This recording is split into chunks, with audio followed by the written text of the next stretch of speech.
Construction worker ka? Ang tuod ga.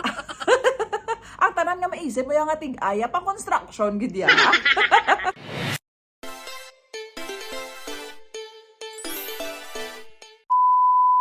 What's up mga ka-amazing people, mga kaitinunto? Ano na? Charot lang. So, nadumduman nyo ang post ko nga ni. Maghatag sang something nga matig. Nalipay kita ko sa inyong mga comment. Gani, are, ang mga highlighted nga mga comments na nagutoy-utoy gid ako kadlaw. Una, hambal ni Mel Trinidad. Ulo kaya hambal ni Mama Permi kalinti sa imo. Tig-agid ulo mo. Te, ginpuyayo kay nanay mo. Wala pa tabi kabalo kung anong ulo nga ni. Sa babaw ni o kung sa dalom. Pero na-realize ko damo kaya tiga ulo gali diri. Ari kay Michi Casey tiga ulo man sa. Hambal man ni April tiga ang ulo-ulo. Ulo lang gali. Bawa mo man ni nagalibog man ang ulo ko ga ano ni ulo sa diin gani.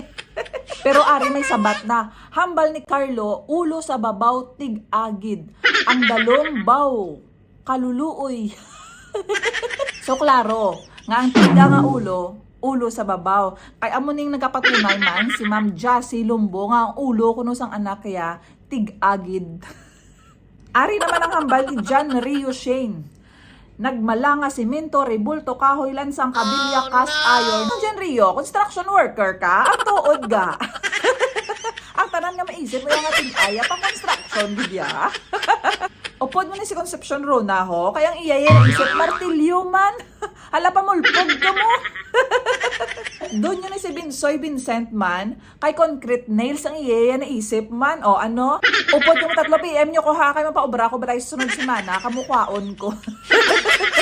Ari naman ang hambal sa mga mahilig magkaon. Hambal ni Jasmine Cortez. Hotdog nga halin sa freezer. Yun sila utok ni Janet Sumayo. Hambal yaman o hotdog nga frozen. Ay, alangan. Tig-agid na basta frozen. Ako halin sa freezer. Pero may nabalaan man ko nga hotdog nga halin sa mainit. Pero tig-aman.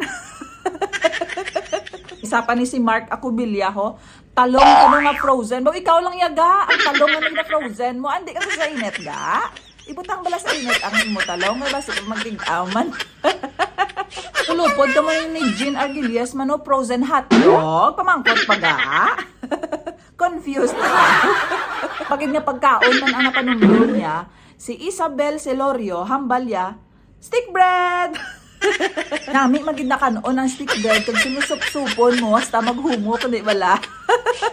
Sa pahambal ni Vic Ferrer, niyog na baog. Abi ko yaga ang baog itlog lang niyog gali may baog man. Pero ari na gidaulat sang tanan. Kalambanan gid nga sabat amo ni ilagin pang sabat amo ginaisip nila ho. Una, Micaela Cruz Hambalya. Buto ay buto ha. Bato kano gali. Hambal ni Kat de los Reyes Mulato. Hambalya boto. Ano di talaga? Basta ko no parehas na sila tanan matiga. Hambal naman nila hindi ka to tayo ya.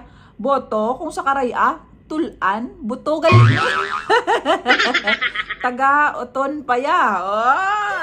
Pero may mga small versions ang buto diri. Ari si Drems Aguiliom. Hambalya pitoy. Pareho sila ni Sid Manuel Lopez pero ari gin-claim nga iya gid ya hambalya pisot ko.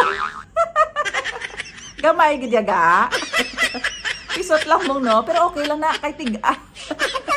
Ari man diri nga nagwa sang iya kalain sang buot sa may mga utang sa iya siguro ni hambalya matig-asukton. Hoy kaliyog lang sa may utang kay Maribek Soriano ho. May rin si Maribek ko katig-agali sa inyo sukton. Hambal man yan ni Mikay Francisco, tagipusuon ko para sa iya. Ay nga, ako ka nakatigaya Mikay ya, gaya man siyansa. Jepre man niya, hambal ya kahoy nga wala dahon. Jepre, ano na yung kahoy nga wala dahon? Pusog. Lastly, ginbinlan gid tayo sang pala isipan ni Sherilyn ngayon niyo hambali. Starts with B daw. Bahala ka na kung ano ginapaminsar mo. Basta tamis. Tamis nga B.